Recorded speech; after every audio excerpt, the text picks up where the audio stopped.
Hello students, मैं हूं Rajinikanth Singh, mathematics faculty. And ये है रिलेशन का नेक्स्ट लेक्चर।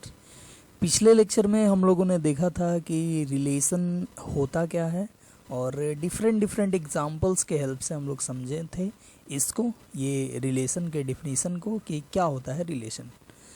आज हम लोग देखेंगे रिप्रेजेंटेशन ऑफ रिलेशन। ठीक है, आज हम लोग यहाँ पे हेडिंग देते हैं रिप्रेजेंटेशन ऑफ रिलेशन। रिलेशन को रिप्रेजेंट कितने तरीके से करते हैं, जैसे हम लोग सेट को रिप्रेजेंट किए थे ना, रोस्टर फॉर्म और सेट बिल्डर फॉर्म, वैसे ही रिलेशन को हम लोग कितने तरीके से रिप्रेजेंट करते हैं वो देखेंगे। ठीक है, तो जो सबसे पहला फॉर्म है वो है रोस्टर फॉर्म। ठीक है, रोस्टर फॉर्म में रिलेशन को कैसे रिप्रेजेंट करते हैं वो हम लोग देखते हैं पहले। तो जैसे सेट थ्योरी में हम लोग देखे थे रोस्टर फॉर्म, सेम वैसे ही यहाँ भी होता है।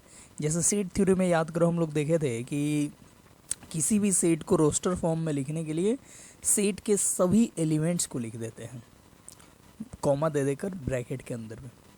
यहाँ भी रिलेशन को रोस्टर फॉर्म में लिखने के लिए रिलेशन के सभी ऑर्डर पेयर्स को सेट में क्या था, एलिमेंट्स था, रिलेशन में क्या होगा तो ऑर्डर पेयर होगा। ठीक है, तो रिलेशन, किसी भी रिलेशन को रोस्टर फॉर्म में लिखने के लिए वो रिलेशन के सभी ऑर्डर पेयर्स को हम लोग कॉमा दे देकर एक ब्रैकेट में लिख देंगे। ठीक है, तो पहले इसको लिख लेते हैं, इसी को लैंग्वेज में बोलेंगे in this form, in this form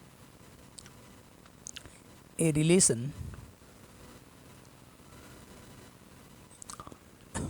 is represented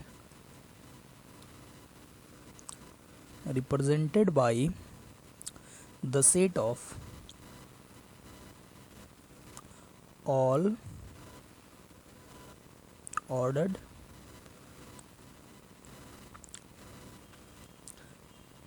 pair, ठीक है, बिलोंगिंग टू आर। ठीक है, ऐसे क्या बोला गया, तो in this form a relation, यहाँ पे आर लिख देना चाहिए। ठीक है, relation R is represented by the set of all ordered pairs. ठीक है, बिलोंगिंग टू आर मतलब आर में जितने भी ऑर्डर पेयर है उसको क्या करना है, तो उसको उसमें के सभी को लिख देना है, सभी ऑर्डर पेयर को लिख देना है, तो वो हो जाएगा कौन सा फॉर्म, तो रोस्टर फॉर्म। ठीक है, हम लोग इसका एग्जाम्पल जो है वो एक साथ देखेंगे। पहले हम लोग देख लेते हैं दूसरा टाइप। ठीक है, दूसरा रिप्रेजेंट करने का, रिलेशन को रिप्रेजेंट करने का दूसरा तरीका जो कि है सेट बिल्डर फॉर्म। तो वहाँ पे सेट थ्योरी में जो था सेट बिल्डर फॉर्म, सेम यहाँ भी होगा। सेट थ्योरी में क्या था, सेट बिल्डर फॉर्म में किसी सेट को लिखने के लिए सेट के सभी एलिमेंट्स को ना लिख के एक ऐसा हम प्रॉपर्टीज़ लिखते हैं जो सभी एलिमेंट्स के बदले में होता है। ठीक है, या बोल सकते हैं कि सभी एलिमेंट्स को वो प्रॉपर्टीज़ रिप्रेजेंट कर सकता है। ठीक है, तो यहाँ भी हम लोग कुछ उसी तरीके से लिखते हैं, बस लिखने का तरीका थोड़ा सा अलग होगा। वहाँ पे एलिमेंट्स था, यहाँ पे ऑर्डर पेयर है। ठीक है, तो हम लोग बोलेंगे कि इन दिस फॉर्म, इसको ऊपर करते हैं, बोलेंगे in this form the relation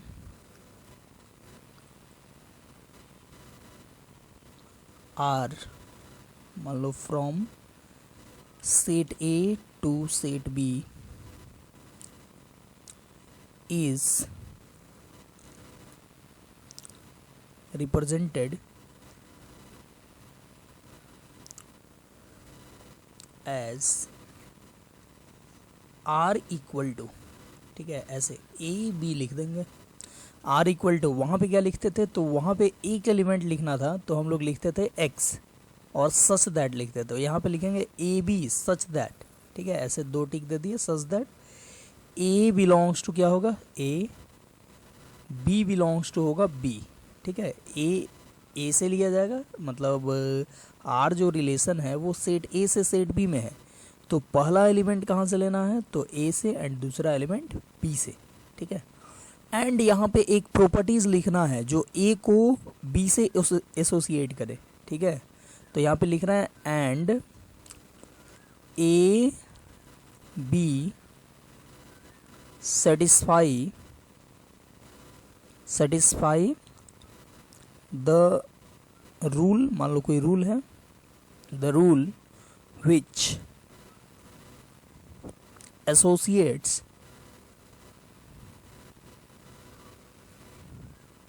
A and b, ठीक है।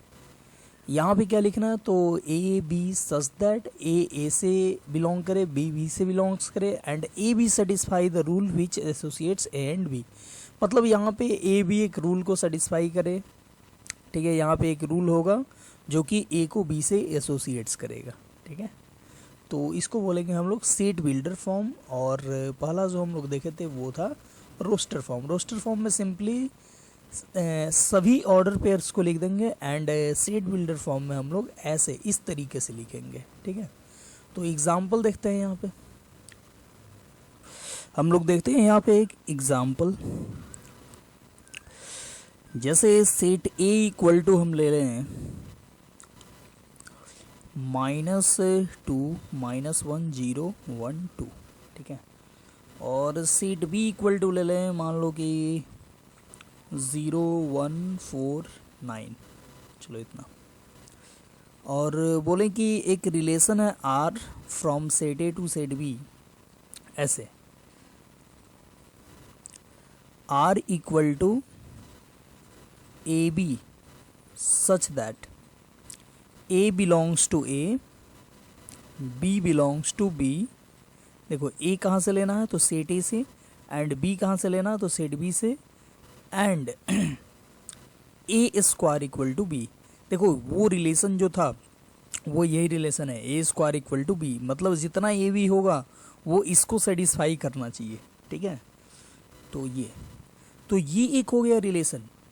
अब इसी को देखते हुए हम अगर लिखें ऐसे आर इक्वल टू, क्या लिख सकते हैं, तो ए बी हमको वो सारा ऑर्डर पेयर्स लिखना है। कैसा ऑर्डर पेयर्स, तो पहला एलिमेंट, ऑर्डर पेयर का पहला एलिमेंट जो होगा वो ए से लिया जाएगा, सेट ए से, और दूसरा एलिमेंट जो होगा वो सेट बी से लिया जाएगा, मतलब इससे, और ए स्क्वायर इक्वल टू बी वो सारा सेटिस्फाई करना चाहिए। तो सोचो आप क्या ले सकते हो, -2 लोगे ए के जगह पे, तो बी के जगह पे ऐसा लेना है कि -2 का स्क्वायर उसके बराबर हो जाए। तो क्या होगा, -2 4 आप ले सकते हो, तो ये हो जाएगा -2 4, और -2 का अब किसी के साथ रिलेशन नहीं बनेगा, ठीक है। -2 का बस 4 के साथ, फिर -1 का 1 के साथ, तो ये हो गया -1 1, क्योंकि देखो -1 का स्क्वायर कितना 1 होता है, तो यहाँ पे ए square equal to B satisfy हो गया। फिर क्या होगा, तो 0 0 हो सकता है, 0 0, तो यहाँ पे 0 0 इसको सेटिस्फाई कर रहा है क्योंकि 0 का स्क्वायर 0 होगा, ठीक है। फिर क्या होगा, तो 1 1 हो सकता है, 1 1 क्योंकि 1 का स्क्वायर 1 होता है, एंड 2 4 हो सकता है, फिर से 2 4, ठीक है, क्योंकि 2 का स्क्वायर 4, तो ये हो गया। अब कुछ नहीं होगा, तो ये हो गया।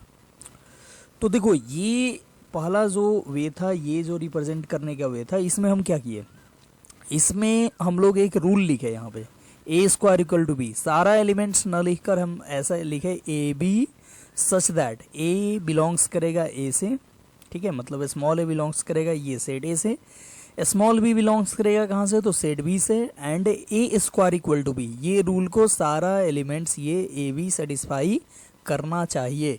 तो हम ये लिख दिए, तो इसी का मतलब ये हुआ, ठीक है। इसी का मतलब क्या हुआ, तो ये जो लिखा गया ना, ये इसी का मतलब हुआ। तो ये और ये दोनों सेम ही चीज़ है, ये और ये दोनों सेम चीज़ है, तो दोनों सेम चीज़ है, तो क्या हुआ, ये दोनों सेम रिलेशन है, बट एक जो है, ये जो है ये कहलाएगा, ये जो है ये कहलाएगा set builder form, set builder form, ठीक है। और ये क्या कहलाएगा, तो ये कहलाएगा रोस्टर फॉर्म, रोस्टर फॉर्म, ठीक है। तो रोस्टर फॉर्म में क्या किए, तो सारे एलिमेंट्स को, सारे ऑर्डर पेयर्स को हम लोग लिखे, लिस्ट किए। एंड सेट बिल्डर फॉर्म में क्या किए, तो हम लोग एक प्रॉपर्टीज के हेल्प से सारे ऑर्डर पेयर्स को लिखे, ठीक है। ये प्रॉपर्टीज का मतलब ये सारा ऑर्डर पेयर्स ही हुआ। तो ये हो गया सेट बिल्डर फॉर्म और ये हो गया रोस्टर फॉर्म। अब देखो यहाँ पे एक चीज़ ध्यान देने वाली बात है कि कोई भी सेट अगर हो ये सेट बिल्डर फॉर्म में, तो हम लोग उसको रोस्टर फॉर्म में लिख सकते हैं, ठीक है, क्योंकि रूल लिखा हुआ है तो वो रूल कोई ना कोई एलिमेंट्स तो सेटिस्फाई करेगा ही करेगा। बट कोई सेट अगर रोस्टर फॉर्म में लिखा हुआ है तो उसको हम लोग सेट बिल्डर फॉर्म में लिख नहीं सकते हैं, ठीक है। हर एक रिलेशन को हम लोग सेट बिल्डर फॉर्म में लिख नहीं सकते हैं। जैसे देखो एग्जांपल पहले दिखाते हैं। जैसे वही सेट ले लें, हम यही सेट ले लें, ये सेट ए है, ये सेट बी है। हम एक रिलेशन लिख रहे हैं, ये जैसे हम एक लिख रहे हैं R1 मान लो, ये रिलेशन लिख रहे हैं, कुछ भी ले लो, -2 0 ले लो, एट रैंडम कुछ भी। ये तो एक रूल से लिखा गया ना, -2 4 -1, ये ऐसा लिखा गया है, कहाँ गया, ये ऐसा लिखा गया है कि एक कुछ मतलब एक रूल को फॉलो कर रहा है। बट हम बिना रूल को फॉलो किए एट रैंडम कुछ भी लिखें, जैसे -2 0 लिख दें, -2 0 लिख दें, फिर और क्या लिख दें, तो और कुछ भी, -1 9 लिख दें, -1 9, फिर लिख दें 0 4 0 4, फिर लिख दें 1 1 कुछ भी 1 0 1 0 लिख दें, ठीक है। ये ऐसे लिख दें। तो अब ये तो हो गया रोस्टर फॉर्म, ये ऐसे ही सारे ऑर्डर पेयर्स को लिखा गया है। तो ये कौन सा फॉर्म है, तो ये है रोस्टर फॉर्म।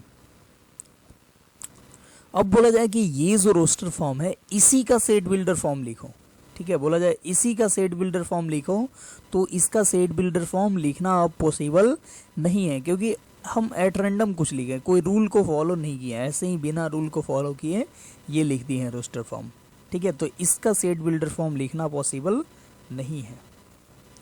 लिखेंगे तो यहाँ पे एक नोट लिख रहे हैं, चलो नोट में ही लिख दे रहे हैं, इट इज, लिखेंगे it is not possible to express every relation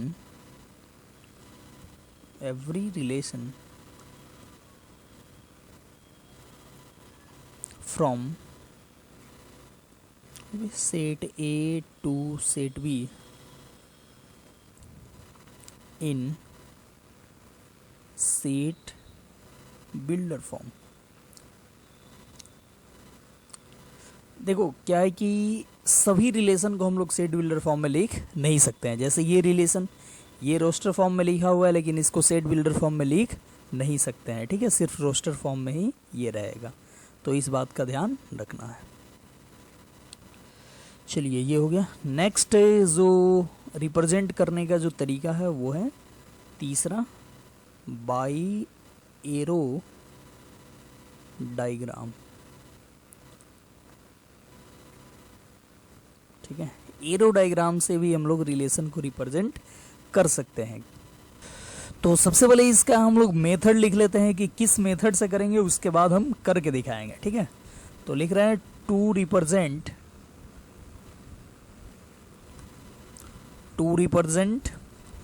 A relation from set A to set b by arrow diagram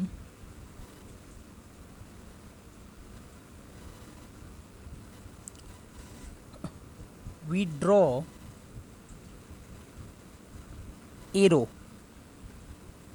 from set A to set B, set A to set B, for all the ordered pairs belonging to R। ठीक है, मतलब R में जो भी order pairs होगा उसके लिए हम लोग सेट ए से सेट बी में एरो डायग्राम मतलब एरो ड्रॉ कर देंगे। ठीक है, तो वो हो जाएगा एरो डायग्राम से रिलेशन का रिप्रेजेंटेशन।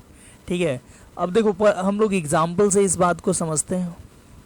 जैसे मान लो सेट ए इक्वल टू हो गया सेट ए, मान लो यही पिछला जो हम लोग लिए थे वही ले लेते हैं। ठीक है, क्या लिए थे तो -2 -1 0 1 2 एंड सेट बी लिए थे हम लोग 0 1 2 सॉरी 2 नहीं 4 था 0 1 4 एंड 9 था। ठीक है, यही था। चलो, और रिलेशन आर क्या था, तो रिलेशन आर आया था जो ए स्क्वायर इक्वल टू बी था वो ऐसे था, -2 4 था, -1 1 था, और क्या था 0 0 था, और 1 1 था, और 2 4 था। ठीक है, ये रिलेशन था। तो अब ये रिलेशन है, इसको एरो डायग्राम से रिप्रेजेंट करना है, तो कैसे करेंगे। तो देखो यहाँ पे जो एग्जाम्पल है, सॉरी ये जो डिफिनीशन है इसको समझते हैं। बोला कि to represent a relation from set A to set b by arrow diagram we draw arrow from set A to set b.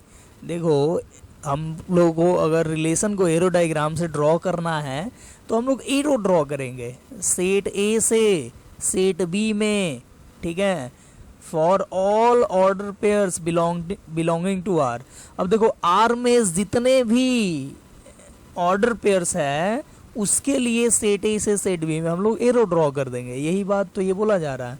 ठीक है, बोला जा रहा है कि आर में ये जितना एलिमेंट है ना उसके लिए, ठीक है, उसी के लिए ए से बी में हम लोग एरो ड्रॉ करेंगे। तो अब ये करेंगे कैसे, तो एक आप सेट ए बनाओ, सेट ए के लिए एक आप ऐसे बनाओ, ये मान लिए सेट ए हो गया, और एक और बनाते हैं ये सेट बी। ठीक है, ये सेट बी हो गया। चलो, ये हो गया सेट ए और ये हो गया सेट बी। ठीक है, सेट ए में कौन कौन एलिमेंट है तो आप लिख दो, -2 है, और क्या है तो -1 है, और क्या है तो 0 है, और 1 है, और 2 है। फिर सेट बी में क्या है, सेट बी में है 0 1 4 9, तो 0 1 4 और 9। ठीक है, ये है। अब आपको क्या करना है, तो अब आपको ये आर में जितने भी ऑर्डर पेयर्स है उस ऑर्डर पेयर्स के लिए सेट ए से सेट बी में एरो ड्रॉ कर देना है। यानी -2 4 है तो -2 से 4 पे एरो ले जाना है। ठीक है, ऐसे -2 4 ऐसे। फिर क्या है तो -1 1 है तो आपको -1 से 1 पर एरो ले जाना है। फिर क्या है तो 0 0 है तो 0 से लेकर 0 पर ऐसे एरो। फिर 1 1 है तो 1 से 1 पर एरो, यानी कि ऐसे ये। फिर क्या है 2 4 है तो 2 से ऐसे 4 पर। ये हो गया इस रिलेशन का ये एरो डायग्राम के द्वारा रिप्रेजेंटेशन। ठीक है, ये जो आर है उसका ये हो गया, तो हम लोग यहाँ पे लिख देंगे आर। ठीक है, मतलब ए से बी में ये रिलेशन आर है और इस तरीके से है। इसमें कौन कौन एलिमेंट है, अगर मान लो ये चीज़ नहीं दिया रहा है, ये जो है ना ये आपको आर इक्वल टू ये है ना, ये नहीं दिया रहा है मान लो, और ये दिया रहे तो कैसे पहचानोगे, मतलब कौन कौन ऑर्डर पेयर्स होगा। तो देखो -2 4 -1 1 0 0 1 1 एंड 2 4। ठीक है, ये आप एरो देखकर आप पहचान सकते हो। ठीक है, तो चौथा जो रिलेशन को रिप्रेजेंट करने का तरीका वो है वो क्या है तो बाई लैटिस। ठीक है, बोलते हैं हम लोग कि in this form the relation R is represented by drawing the dots, ठीक है, dots corresponding to each order pair, ठीक है, मतलब जितना ऑर्डर पेयर हो उस ऑर्डर पेयर के करस्पॉन्डिंग हम लोग एक डॉट ड्रॉ कर देंगे, ठीक है। जैसे हम लोग यही पिछला रिलेशन लें, जैसे क्या था r इक्वल टू, पिछला हम लोग एग्जाम्पल लें तो ये था -24 -11 0 0 1 1 2 4, ठीक है। चलो ये लिख देते हैं, ये था -24 और क्या था तो -11 और था 0 0 और था 1 1 और था 2 4, ठीक है। इसी को आपको लैटिस से ड्रॉ करना है, तो कैसे ड्रॉ करोगे, तो आपको सबसे पहले बनाना होगा ऐसे, आपको एक कोऑर्डिनेट एक्सिस, ठीक है, ये हो गया, तो ये हो गया। अब आपको क्या करना है, तो ये हो गया आपका सब कुछ, थोड़ा सा लिख देना है, ये ओरिजिन, ये x, ये y, ठीक है। अब देखो -2,4, तो -2,4 किधर होगा, तो x में जाना है -2, दैट इज ये मान लो -1 -2, और 4 के लिए ऊपर जाना है 1 2, सॉरी इधर नहीं दो, नहीं तो बहुत सारा पॉइंट हो जाएगा, ये हटा दो। तो ये हो गया -2 एंड 4 के लिए आपको 1 2 3 4, ठीक है। इसके सामने चले जाओ, इसके सामने और इसके सामने, ठीक है, ये -2 है और ये 4 है, तो ये हो गया, ये पॉइंट हो गया, और आपको पॉइंट लिखना पड़ेगा -2 4, ठीक है, ये हो गया। अब -1 1, तो -1 ये रहा, ठीक है, ये -1 एंड 1, तो ये हो गया -1 1, ठीक है, इसके सामने, तो ये हो गया -1 1। फिर आगे क्या है 0 0, तो 0 0 यही पॉइंट हो गया, तो आप लिख दो आसानी से 0 0। फिर क्या, तो 1 1, तो 1 यहाँ पे और 1 y में ये, ठीक है, तो ये पॉइंट हो गया आपका 1 1। फिर क्या, तो 2 4, तो 2 4 कैसे होगा, तो 2 यहाँ पे होगा और 2 के सामने कहाँ पे, तो 4 पे, तो 4 तो इधर है, तो ये हो गया आपका क्या 2,4, ठीक है। तो ये इसमें आपको दिख रहा है 5 पॉइंट 5 डॉट दिख रहा है, तो ये 5 डॉट आपको ये रिलेशन आर को रिप्रेजेंट कर रहा है, ठीक है। ये 0 0, ये -1 1, ये -24, ये 2 4, ये 1,1, ठीक है। तो ये पांचों पॉइंट अगर गिवन हो, ये आपको गिवन नहीं हो, ये जो आर है ये गिवन नहीं है, ये सिर्फ 5 डॉट गिवन है, तो इसके हेल्प से आप ये रिलेशन आर लिख सकते हो, ठीक है। तो ये हो गया कैसा रिप्रेजेंटेशन, तो ये रिलेशन का रिप्रेजेंटेशन बाय लैटिस, ठीक है। तो इस पे ज़्यादा जोर नहीं देना, क्योंकि ये ज़्यादा मतलब कि सिर्फ क्वेश्चन आ सकता है इस पे कि लैटिस से रिप्रेजेंट करो, ऐसे रिप्रेजेंट करो, ठीक है। बाकी ये तो कंपटीशन में नहीं आ सकता, बस बोर्ड में ही आ सकता है, ठीक है। और ये काफ़ी आसान है, ठीक है। लैटिस से रिप्रेजेंट करना है तो आप पॉइंट दे दो, आपको एरो डायग्राम से रिप्रेजेंट करना है तो सेट ए सेट बी बना के आप एरो ड्रॉ कर दो, और ये सीट बिल्डर फॉर्म, और हम लोग देखे क्या, तो रोस्टर फॉर्म। तो ये होता है रिलेशन को रिप्रेजेंट करने का 4 तरीका, तो हम लोग चारों तरीकों के काफ़ी अच्छे से देख लिए। नेक्स्ट हम लोग जो देखेंगे वो काफ़ी इम्पोर्टेंट है, और ये है domain, range and codomain of relation, ठीक है। डोमेन क्या होता है, रेंज क्या होगा, एंड कोडोमेन क्या होगा किसी रिलेशन का, ठीक है। तो हम लोग देखते हैं ये तीनों का एक साथ डिफिनीशन। तो हम लोग बोलते हैं कि if R is the relation from set A to set B, ठीक है, then और एक नंबर में लिखते हैं डोमेन के लिए, then बोलते हैं कि set of first component set of first components of all the ordered pairs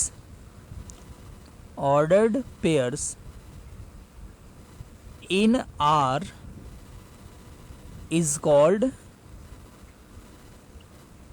domain, is called domain of R.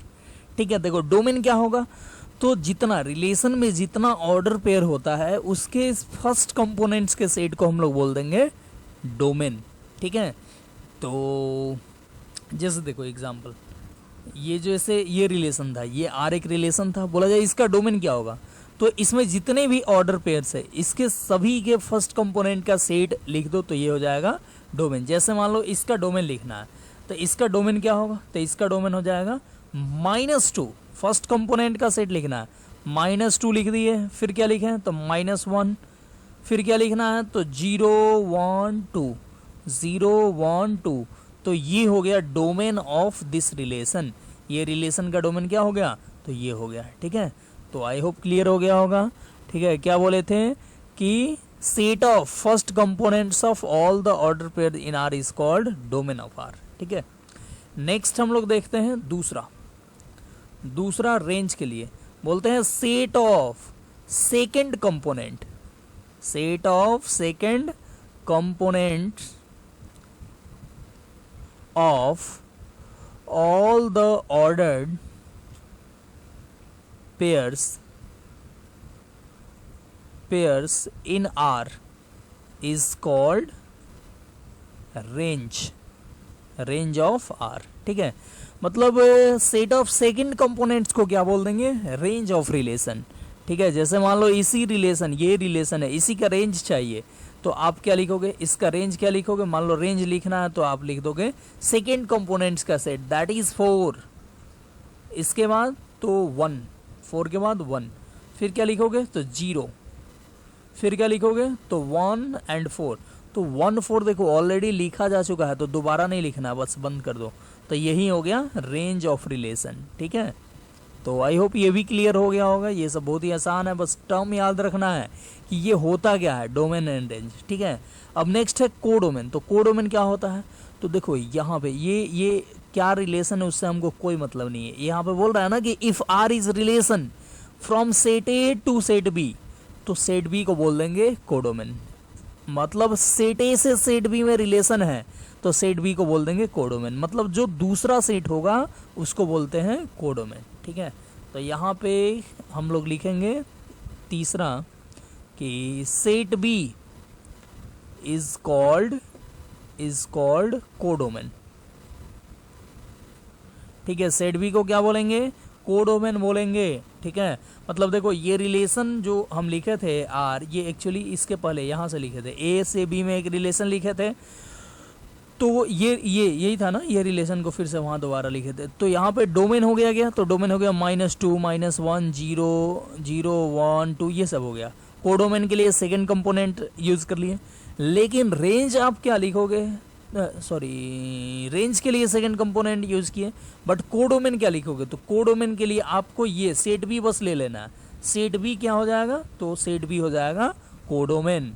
ठीक है, वही चीज़ यहाँ पे बताया गया है, मैं बताया कि सेट बी को ले लेना है, सेट बी क्या कहलाएगा, तो कोडोमेन कहलाएगा। ठीक है, तो कोई भी रिलेशन दे बोले उसका डोमेन, तो सेट ऑफ फर्स्ट कंपोनेंट ले लो, कोडो रेंज बोले तो सेट ऑफ सेकंड कंपोनेंट ले लो, एंड कोडोमेन बोले तो सेट बी पूरा ले लो, हो जाएगा कोडोमेन।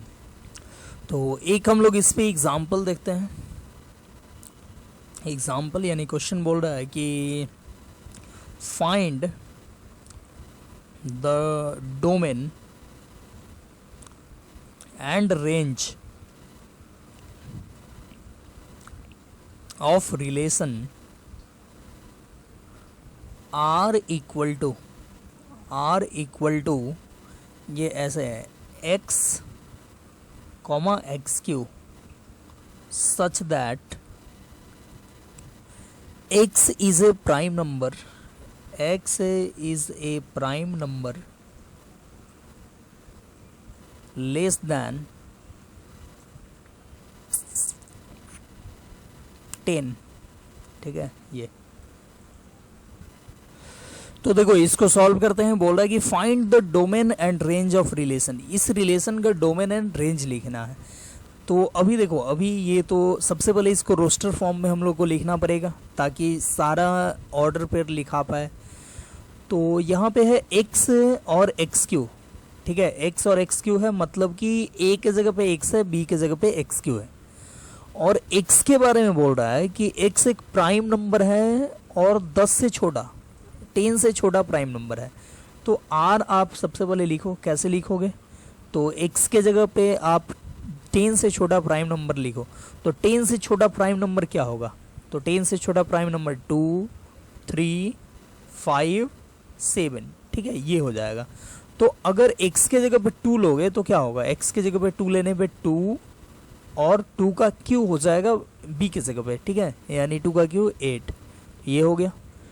फिर अगर 3 लेते हो तो 3 और 3 का क्यू 27।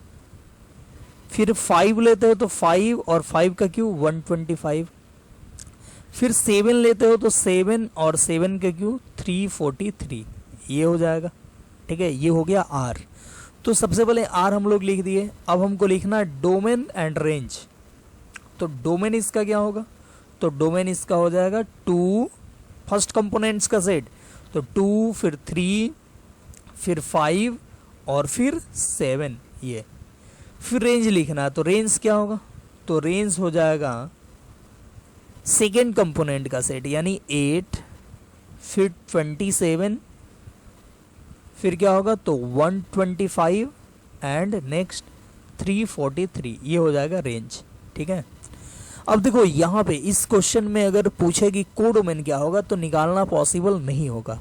कोडोमेन तभी पूछेगा जब आपको सेट बी दिया है, ठीक है, मतलब सेट ए से सेट बी में रिलेशन है, तो सेट बी ऑलरेडी गिवन है तो ही आपसे पूछेगा कोडोमेन, अदरवाइज नहीं पूछेगा, ठीक है। देखो इस क्वेश्चन में नहीं पूछा, सिर्फ डोमेन एंड रेंज पूछा है, ठीक है। तो ये क्लियर हो गया। नेक्स्ट हम लोग एक और इस पे एग्जांपल देखते हैं जिसमें कोडोमेन भी आ जाए। तो नेक्स्ट है एग्जांपल, यानी कि क्वेश्चन है कि find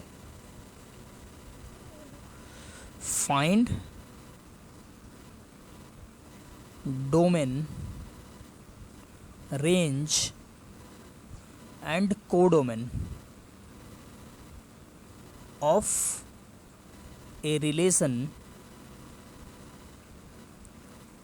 R from set A equal to 2, 4, 5 to set B equal to 1, 2, 3, 4, 6, 8 defined by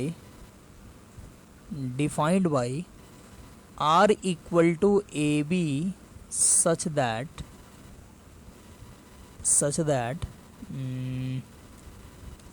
A divides B, ठीक है। ये देखो, ये आपको रिलेशन गिवन है, इसका आपको फाइंड करना है क्या? तो डोमेन, रेंज एंड कोडोमेन, ठीक है। और ये ए सेट गिवन है 2, 4, 5, 2 सेट भी गिवन है 1, 2, 3, 4, 6, 8, ठीक है। और रिलेशन कुछ इस तरीके से डिफाइंड है। तो आपको फाइंड करना है डोमेन, रेंज एंड कोडोमेन। तो आपको ये सब फाइंड करने के लिए सबसे पहले आपको क्या करना होगा? तो सबसे पहले आपको इसको रोस्टर फॉर्म में लिखना होगा। कैसे लिखोगे?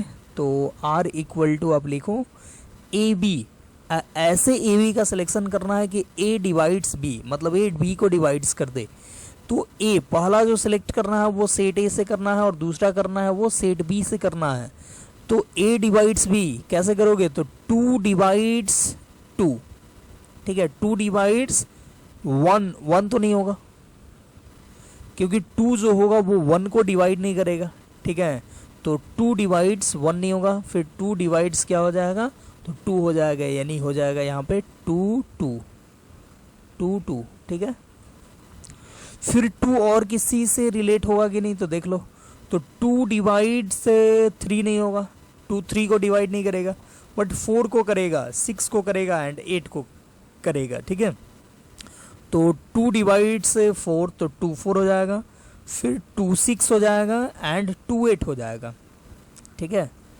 फिर 4 डिवाइड्स डायरेक्टली 4 एंड 8, तो लिखेंगे 4 4 4 4 एंड 4 8। फिर देखो 5 डिवाइड्स, नो किसी को भी नहीं, 5 किसी को भी डिवाइड नहीं करेगा, ठीक है। तो 5 किसी से भी यहाँ पे रिलेट नहीं हुआ था, बस इतना ही हो गया ये रिलेशन आर। अब देखो ये रिलेशन आर हुआ, अब इसका जो चाहे आप निकाल सकते हो। बोलता अगर कि इसको एरो डायग्राम से रिप्रेजेंट करो, तो आप ऐसे लिख देते आर इक्वल टू इतना लिख देते और सेट ए बना देते, ऐसे सेट ए बना देते, सेट बी बना देते, और ए से बी में जैसे जैसे ये ऑर्डर पे है वैसे वैसे एरो से डिनोट कर देते, ठीक है।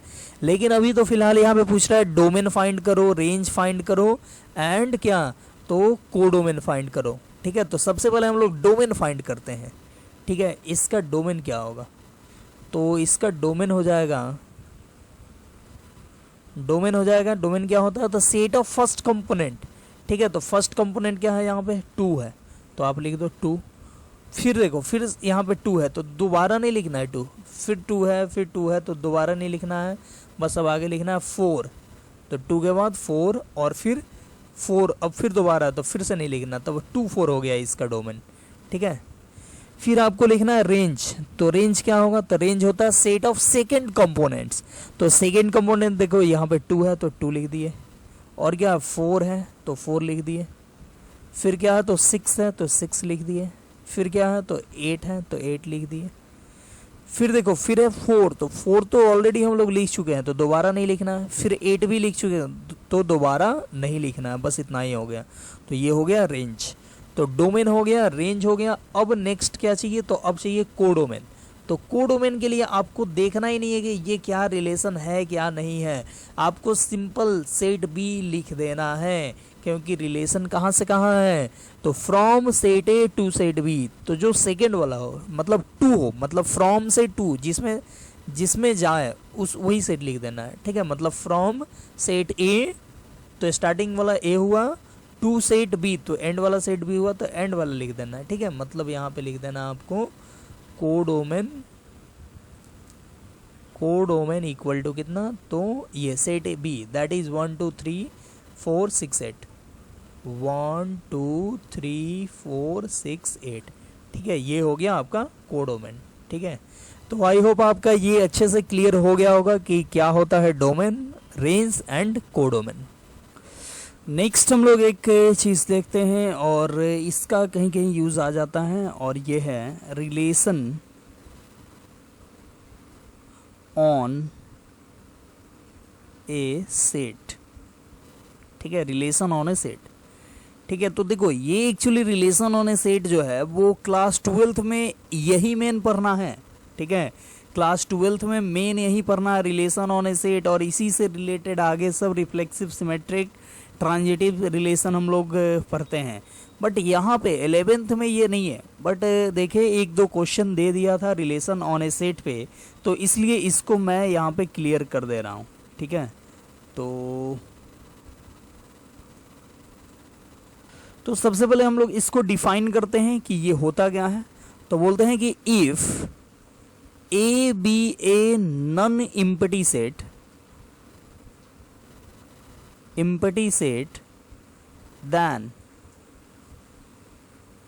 then a relation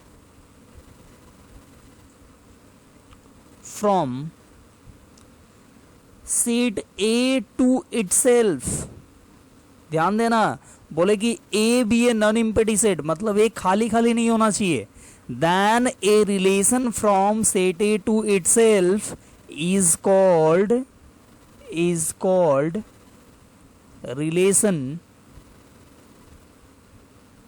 on a set a, ठीक है। मतलब देखो अभी हम लोग क्या देख रहे थे कि relation from set A to set b, तो अगर ए से ए में ही हो जाए, ठीक है, ए से ए में ही रिलेशन हो जाए तो उसको बोलेंगे रिलेशन ऑन ए सेट, ठीक है।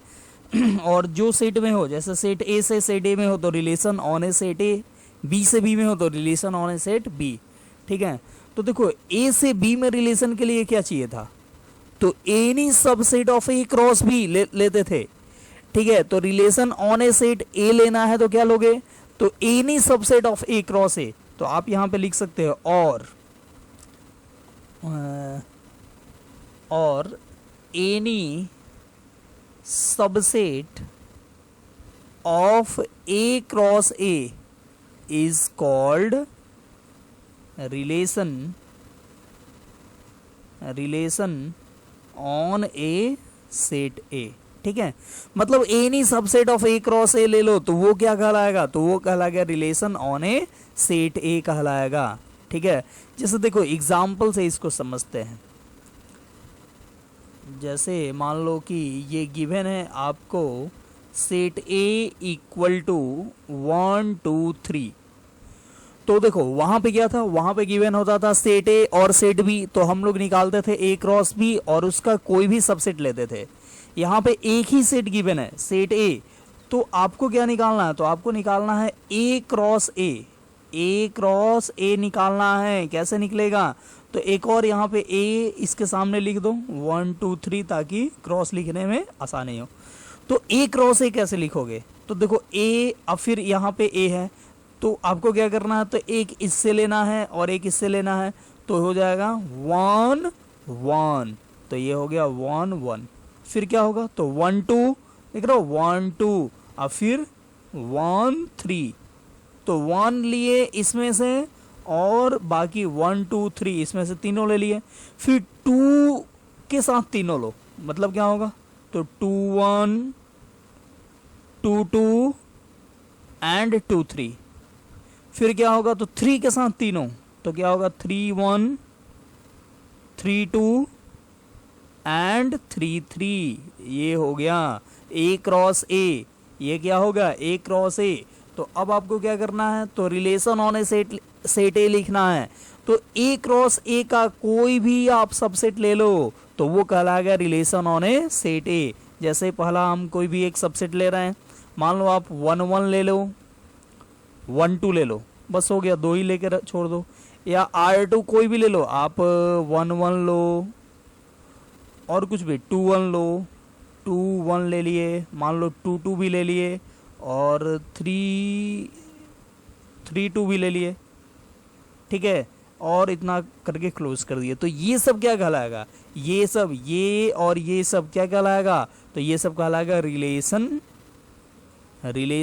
ऑन ए सेट ए, ठीक है। रिलेशन ऑन ए सेट ए कहलाएगा ये, क्योंकि ए से ए में रिलेशन है, रिलेशन जो है ये वो ए से ए में ही है, तो ये कहलाएगा relation on a set A.